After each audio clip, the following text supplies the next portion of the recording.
How do you want to see the group carry over the momentum from the third period in Edmonton?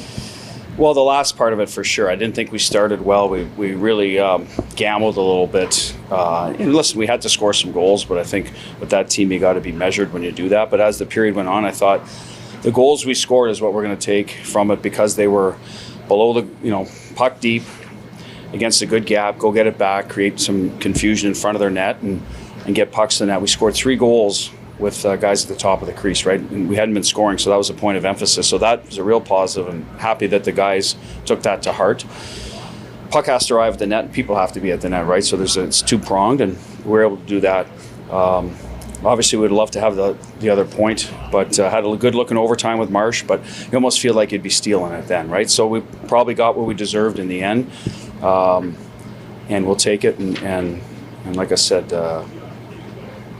try to finish the road trip, get back in the win column by doing what we did the first period and the end of the third. It's game 500 for Jack Eichel. I'm curious, what qualities do you see in him that has made him so successful to this point in his career? Well, I'm sure when he had his injury, he was wondering if he'd get to 500. So I'm pleased that he was able to get the proper care to get back in the game and not re-injure that area. So first of all, his health has allowed him to do that.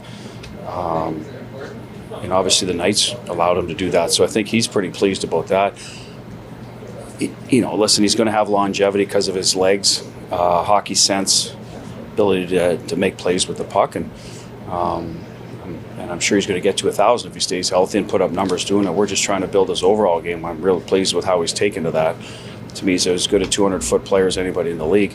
I think he enjoys being thought of that as well. So he's worked hard at it. So there's a lot of good attributes. Those are some of them. How much you watch them or have seen them or how deep you want to pre-scout, but what is different that you see to be able to?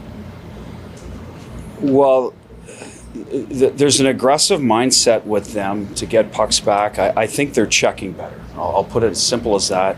They're working above people. I don't think it's a trade chances type of game. Will they generate chances? Yes, and give some up the other way, of course, right? There's line rush involved there, but I see them working harder to check. Maybe a little more, I don't know if organized is the right word in their own end. D maybe a little closer to home. Obviously, you got some unique talents on their blue line. They're going to do things their way, but in general, I see more of that, more structure in their own zone. So I still see holes there that we can get to, or going to have to get to if we want to score, especially if it's Demko, who's just stopping pucks. And that's the other point, right? He looks healthy and playing again like maybe he was a few years back. So I was in the East, so I didn't see him that much, but you read stories, and I know he came from a school in Boston where he was very highly touted. So that part of it, I think, right? He was a BC, right? Yeah, so that's a big part of the game too. And then obviously that's the power play, right? It's and their shooting percentages are through the roof. Will that continue? I don't know. If you give them good looks, it might, right? Good players can score. So that's on us to make sure we check well. We've seen sort of goaltending management shift over the past couple of years, more tandems, more job shares as you sort of navigate a season with 2 guys who are going well. What goes into those decisions on a night-to-night basis? Well, yeah, we started a number of years ago, and definitely last year the decision was, well, I didn't know our goaltenders that well last year, to be honest. Logan finished the year playing well. Hill comes over from another organization. We find out Leonard can't play late in the summer. So for us, it was finding out, okay, what do these guys got? And let's not overtax them because they're young. And I think more people are going that way, that decision, because the game's more physical for the goaltender as well. I think they have more traffic in front of them, more battling. Guys shoot the puck harder. So I think they just need the rest and recuperation as much as anything than maybe years ago when you could play 60, 65 games. So our decision is based on we have confidence in both of them. We had a set plan going into the year how we think we're going to do those numbers. One was going to play a little more than the other, but nothing, more than maybe a 10% slant one way or the other. So we've kept with that program. That's what we're going to do because, as I said, we feel they're both capable, and we don't want one guy sitting too long. The other flip side of that, and we talked about last year, was are we better off developing a number one?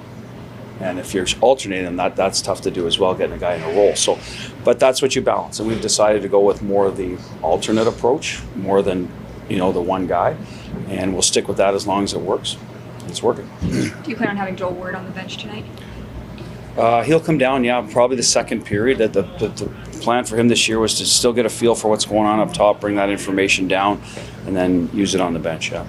Sounds like you're not going to have Theo for a while, Bruce. What kind of impact does that have on this group and what you do? Well, we lose our most dynamic offensive defenseman, so it's going to have an impact on our breakouts and our neutral zone transition. You can see our chances are down already in that area.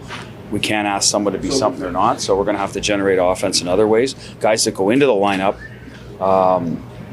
obviously have to play to their strength. Right now it's Korzak, let's say, is going in that spot. He's a good transporter. He can make plays. Supported the rush well, so we're going to get some offense from Corsi. And then it's up to the other guys that have been around. Like, I'll use Hagen Whitecloud as an example, right? This is a good third pair, as good as any in the league, I believe. Now they're getting an opportunity to maybe go out and be a second pair. It's probably something they've wanted all along. Got some of that taste in the playoffs where we used them in that role. And now it's their turn to sort of be more of a leadership pair on our D and take on harder minutes. I think the timing is not bad for that. 2 weeks ago would have been difficult because Whitey played one period of preseason, right? So he's basically starting from scratch, and Haig missed some time. Now they've played a little bit, sort of getting their legs under them, timing of NHL regular season. So that's how it impacts us. Theo, and then you also got Marty in that mix, don't forget, too. So opportunity for Huddy, but listen, no excuses, right? Teams have injury, and we overcame it last year. I think Theo missed 2 months, so we'll get through it.